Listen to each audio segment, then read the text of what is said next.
Apakah saya mengenali kekurangan saya dan mohon belas kasih Tuhan? Selamat hari Sabtu, saudara-saudari. Ini adalah pertanyaan renungan kita hari ini. Heart open to the word of God. Make my heart open to goodness. Make my heart open to the beauty of God every day. Amen.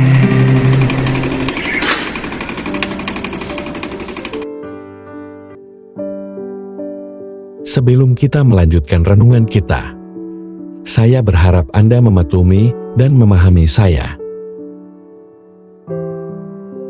akan kualitas suara saya, karena saya masih pemulihan dari cedera parah faringitis beberapa hari ini.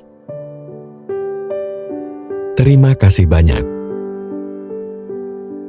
Bacaan Injil kita diambil dari Injil Lukas. Yesus menyampaikan perumpamaan ini bagi mereka yang yakin akan kebenaran mereka sendiri dan merendahkan semua orang lain.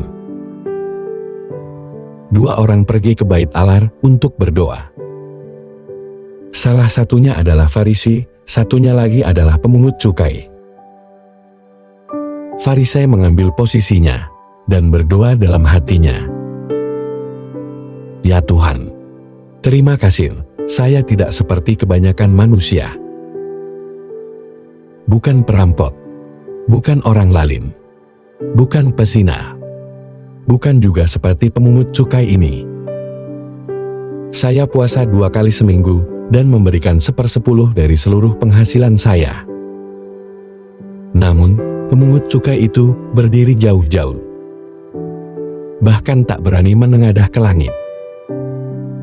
Namun, ia memukul dirinya dan berkata, "Ya Allah, kasihanilah aku, orang berdosa ini.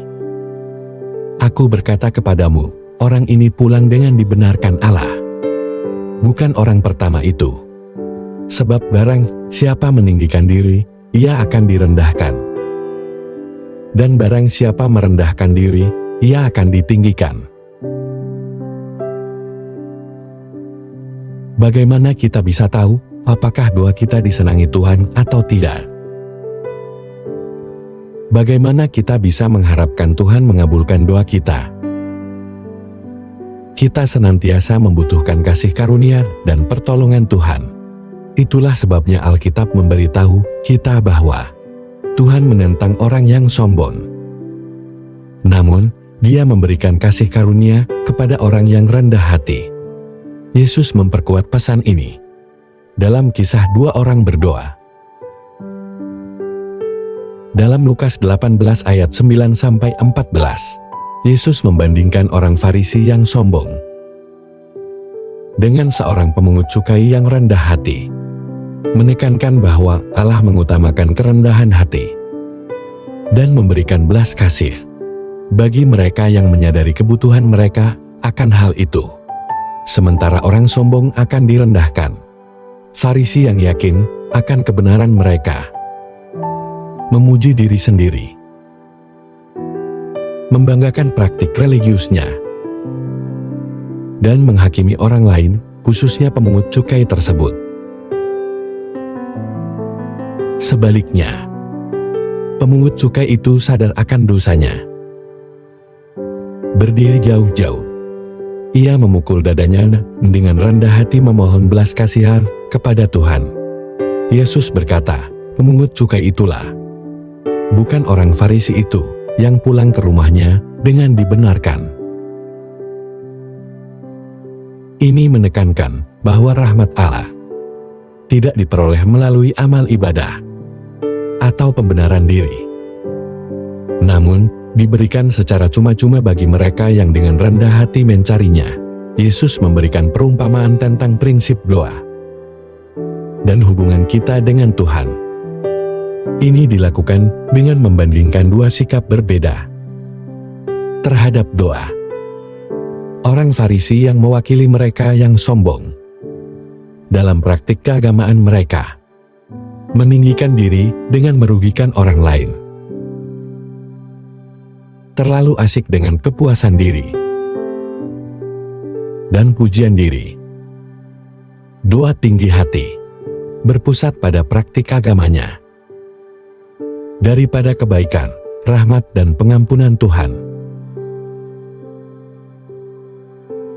Alih-alih merendahkan diri di hadapan Tuhan dan memohon belas kasihan serta pertolongan Tuhan, pria ini memuji dirinya sendiri, sementara membenci mereka yang dianggapnya kurang berharga. Farisi mencoba membela diri di hadapan Tuhan dan di depan mereka yang dia pandang rendah. Tapi hanya Tuhan yang bisa membenarkan kita, pemungut cukai, yang mewakili orang-orang yang dibenci oleh orang-orang yang tampak saleh, berserah diri di hadapan Tuhan dan memohon belas kasihan.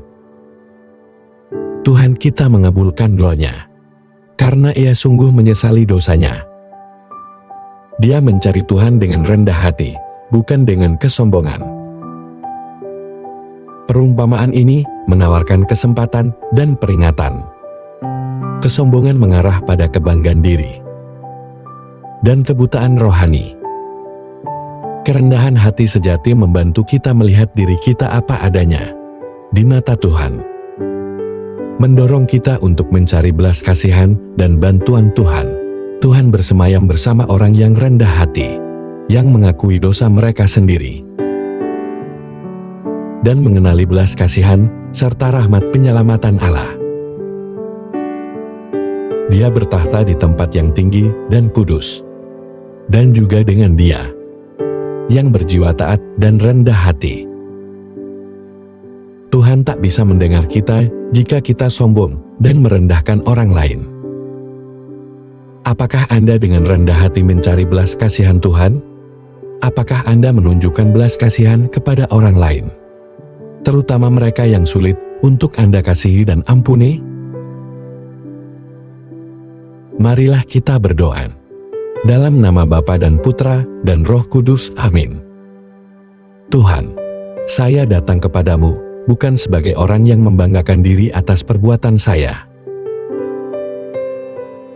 tapi sebagai seorang pemungut cukai yang rendah hati, mengenali dosa-dosa saya.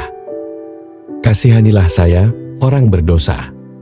Bantulah saya mengenali kebutuhan saya akan rahmat-Mu, dan mengandalkan kasih-Mu yang tak terbatas, bukan kekuatan saya. Agar saya selalu mohon pengampunan-Mu, dan berusaha hidup layak bagi belas kasihan-Mu. Amin. Dalam nama Bapa dan Putra dan Roh Kudus, amin. Semoga Tuhan memberkati keluarga saudara-saudari.